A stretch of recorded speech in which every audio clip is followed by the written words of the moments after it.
Swami Sharanam. In this segment, we talk about the significance of Sharanughosha. In Ayyappa particularly, we collectively, it's called Goshti prayer, collective prayer, we say Sharanughosha, and people wonder, and what is Swamiye Sharanamayyappa? When they say Swamiye and people follow Sharanamayyappa, what is the significance of this mantra, Swamiye Sharanamayyappa? That is often being asked, particularly children ask, why you say Swamiye Sharanamayyappa? And in other gods, when we go pray Rama, Krishna, Govinda, of course in Govinda we say what? Govinda, Govinda, right? And Krishna we say Hare Rama, Hare Krishna. And in Ayyappa, we say Swamiye Sharanamayyappa. This particularly for the children wondering, what is the significance of Swamiye Sharanamayyappa? What is Swamiye means what? We are calling Swami. Swami, I am getting your attention. You are in Chinmudra, you are in meditation in Sabarimala. Of course, I don't want to disturb you, but when I call you, you will come. And the calling is Swamiye. And then what am I going to say to you, Swami? What am I going to ask you, Swami? There is nothing to ask you, Swami.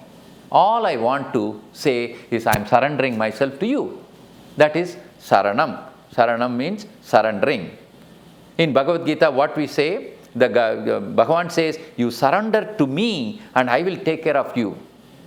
All the sorrows. I will solve all your problems. That's the same principle applied in Ayyappa Viradam. So we are applying that Bhagavad Gita principle of surrendering to God 100% and leaving all the outcomes of our actions to Him in the Ayyappa Viradam in the form of direct. There is no other mantra that is required, no other Veda that is required, no other chanting that is required in Ayyappa Viradam. They keep it simple so that even people who are not educated in the context of learning Vedas and Upanishads and Bhagavad Gita, they can simply surrender by saying, Swami, I am surrendering to you. Swamiye Sharanam Ayyappa. That is the meaning of Sharanam Ayyappa. So why we do need to surrender? The surrendering comes when you surrender, the two things happen. When you sincerely surrender to Swami, you say, Swami, I am part of you, I am under the lotus feet of you, and whatever I am tightly holding on to your lotus feet of you, whatever comes, I will leave it to you, Swami. Whatever you give to me in my life is your Mahaprasadam, because you know the best. I don't know what's going on in life. I don't know what's going to happen next. But when I surrender to you, Swami, you know what is best for me. That is one meaning of surrendering. The second meaning of surrendering is, Swami, I leave everything behind, Swami. I have no attachment to this world.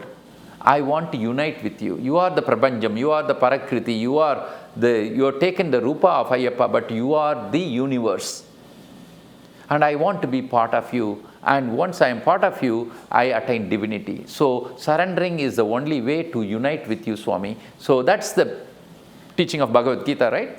You come to me surrendering all, leave everything behind and take only as me as the only refuge, then I will take care of you. And that's exactly what we do in Ayyappa Viradam. Swamiye Sharanamayyappa. Swami Sharanam.